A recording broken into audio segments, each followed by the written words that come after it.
Galaxy's Edge always felt like Star Wars, but it was built on the weakest era of the Star Wars franchise. Now, with Darth Vader and the original trilogy stepping back into focus, Disney is quietly doing what fans have been asking for all along. They're moving on. I'm Hightower. This is Hightower's Hangout, where Star Wars is discussed with clarity, context, and respect for the legacy. Today we're talking about the newly announced Galaxy's Edge updates, the return of Darth Vader, and why the shift towards the original trilogy is not accidental. It is a deliberate move to step away from the sequel era, or the sequel error. Disney has officially announced new updates coming to Star Wars Galaxy's Edge at Disneyland. The headline is simple, yet massive. Darth Vader is coming to Galaxy's Edge. Alongside Vader's arrival, Disney is loosening the land's rigid sequel-era timeline and allowing more original trilogy influence to exist in the space. And just as important as what was announced is what wasn't. There's no renewed sequel push, no expanded sequel storyline, no doubling down on that error. The silence matters, because it tells us exactly where Disney's focus is shifting. Let me be clear and fair. Galaxy's Edge did, in fact, feel like Star Wars. The immersion was real, the environment was detailed, and the cast members sold the illusion completely. From the ships overhead, to the scale, to the sound design, it all worked. It did feel like Star Wars. But the problem was never the execution. The problem was the error it was built on. By locking its most ambitious portion of the theme park into the sequel trilogy, Disney tied Galaxy's Edge to the most divisive period in Star Wars history. That choice immediately capped the emotional ceiling of the experience, because no matter how immersive it was still asking the fans to emotionally invest in a version of Star Wars that was not accepted. This update matters because it signals something important. Disney is no longer protecting the sequels. They are not pretending that that era resonates the same. They are not forcing it into every major Star Wars experience. They are letting it quietly recede. The sequel trilogy did not just divide the fan base. It failed to create a lasting foundation for Star Wars. And now, Galaxy's Edge is being rebuilt around what actually endured. And that is the correct move. The sequels fractured the audience. They lack mythic permanence. They never became a shared generational anchor. By minimizing sequel dependency, Disney is removing friction, not creating it. This isn't erasure. Disney is not erasing the sequel trilogy. It's reprioritizing. Darth Vader just isn't a popular character.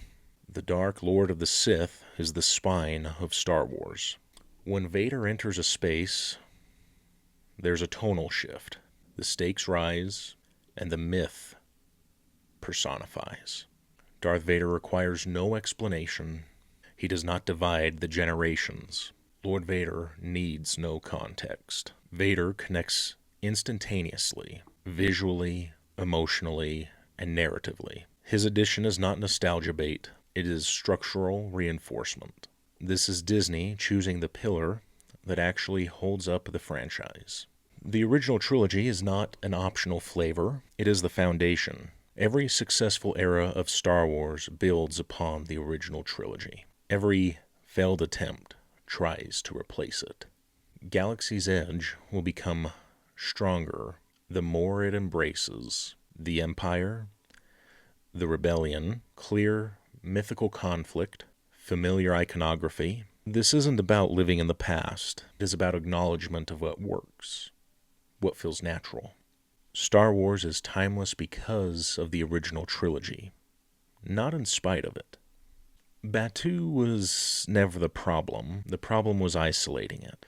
While I would prefer a familiar planet, a new planet can absolutely work, but only when it feels connected to the broader Star Wars galaxy.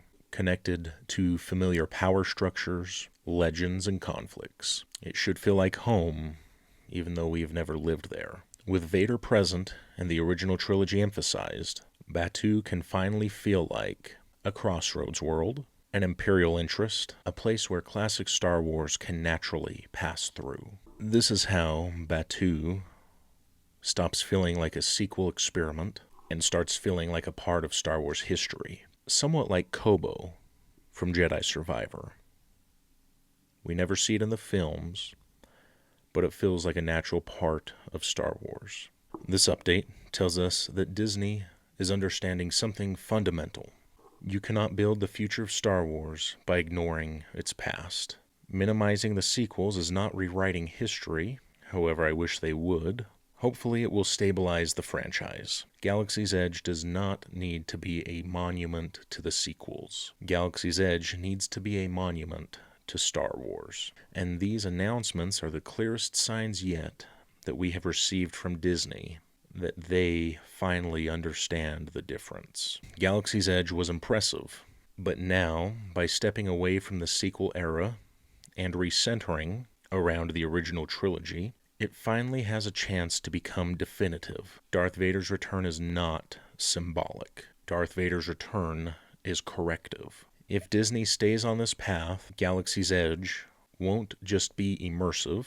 Galaxy's Edge will finally feel like timeless Star Wars. Now, if you enjoyed this breakdown, please feel free to like, comment, and subscribe. And let me know in the comments, should Galaxy's Edge continue to minimize the sequel era, or should they go even further? I'm Hightower. This is Hightower's Hangout, where Star Wars is analyzed with clarity, context, and respect for the legacy. May the Force be with you, and as always, I will see you in a galaxy far, far away.